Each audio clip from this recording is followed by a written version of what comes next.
देश का नागरिक हूँ जहाँ छत्रपति शिवाजी महाराज और अशोक सम्राट जैसा राजा था। मैं उस देश का नागरिक हूँ जहाँ हर 50 मील पर रूप रंग पहनावा बदल जाता था। मैं उस देश का नागरिक हूँ जहाँ डाल डाल पर सोने की चिड़िया को पाया जाता था। मैं उस देश का नागरिक हूँ जिसे अपने भूगोल से पहले इस ब्रह्मांड का भूगोल समझ आया था, इस ब्रह्मांड का भूगोल समझ आया था। नमस्कार, माझे नाव वेदा संदीप देशमुख। सन्मान्य व्यासपीठ उपस्थित मान्यवर व ज्ञानदानाच्या पवित्र कार्याचे पाईक असलेले माझे गुरुजन वर्ग आणि माझ्या विद्यार्थी मित्रांनो, आज प्रजासत्ताक दिनाच्या सर्वांना हार्दिक शुभेच्छा। आपल्याला 15 ऑगस्ट 1947 रोजी हे स्वातंत्र्य मिळालं, पण त्याला आकार मिळाला तो म्हणजे 26 जानेवारी 1950 रोजी, कारण याच दिवशी आपल्याला भारतीय संविधान लागू झाले। परंतु आज आपण हे विसरत चाललो आहे।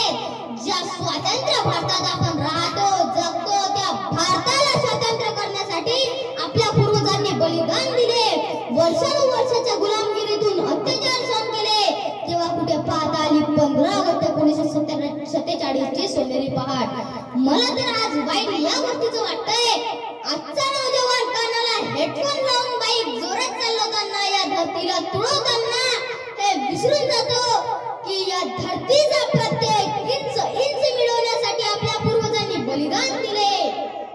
मला तर वाईट या गोष्टीचं वाटतंय, आजचा नौजवान ज्याच्या खांद्यावर जबाबदारी आहे राष्ट्र निर्मितीची, तो आज मला पबजी मध्ये डुबलेला दिसतोय।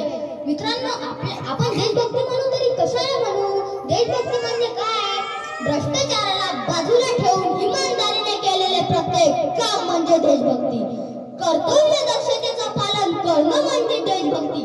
मित्रांनो, आपल्या राष्ट्र पूर्णत्वाचं स्वप्न तेव्हाच पूर्ण होईल जेव्हा प्रत्येकाच्या शेतामध्ये आपण पाणी पोहोचू शकू आणि देशात वाढणारी गरिबी, बेरोजगारी आणि देशात वाढणारे अत्याचार आपण पूर्णपणे थांबवू। मित्रांनो, आपल्या राष्ट्र पूर्णत्वाचं स्वप्न तेव्हाच पूर्ण होईल जेव्हा गरीबातील गरीब विद्यार्थ्याला सुद्धा चांगले शिक्षण मिळेल, तेव्हा आपल्या राष्ट्र पूर्णत्वाचं स्वप्न पूर्ण होईल। मित्रांनो, आपण या देशभक्तीतून आपण या राष्ट्र निर्मितीसाठी खूप काय करू शकतो, जसे सार्वजनिक स्वच्छता राखणे, राष्ट्रीय संपत्तीची नासधूस न करणे, भ्रष्टाचाराला बळी न पडणे, अशा साध्या वाटणाऱ्या कार्यातून आपण या राष्ट्र निर्मितीला हातभार लावू शकतो। तसेच धर्म, पंथ, जात याच्या पलीकडे जाऊन राष्ट्रप्रथम या भावनेतून आपण या भारताला विश्वविजेता बनण्यास सज्ज होऊयात। मला शेवटी दादांना फक्त एवढेच म्हणावेसे वाटते, वो खून का किस मतलब का जिसमें उबाल का नाम नहीं, वो खून का किस मतलब का जो आ सके देश के काम नहीं, वो खून का किस मतलब का जिसमें जीवन में रवानी है, जो पर्वत बनकर भरता है, वो खून नहीं वो पानी है, वो खून नहीं वो पानी है।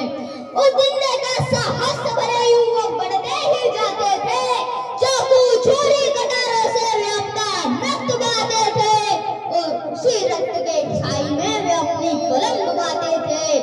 आजादी के परवाने पर खून से हस्ताक्षर करते ही जाते थे, खून से हस्ताक्षर करते ही जाते थे। उस दिन देखा तारों ने हिंदुस्तानी विश्वास नया, उस दिन देखा तारों ने हिंदुस्तानी विश्वास नया, जब